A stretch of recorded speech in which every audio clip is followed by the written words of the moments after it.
सो हाय दोस्तों, मैनीफोल्ड में 3 लीड होता है।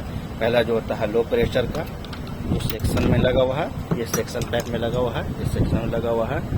और रेड वाला जो है ये डिस्चार्ज का जो हाई साइड में है, ये डिस्चार्ज पाइप में लगा हुआ है, यहाँ लगा हुआ है। और येलो वाला जो सेंटर वाला जो होता है मैनीफोल्ड गेन में, ये कॉमन होता है, जो गैस रेडियो में लगता है, या गैस रिलीज करने में मतलब निकाला जाता है। तो इस तरह का होता है। Thank you for watching video.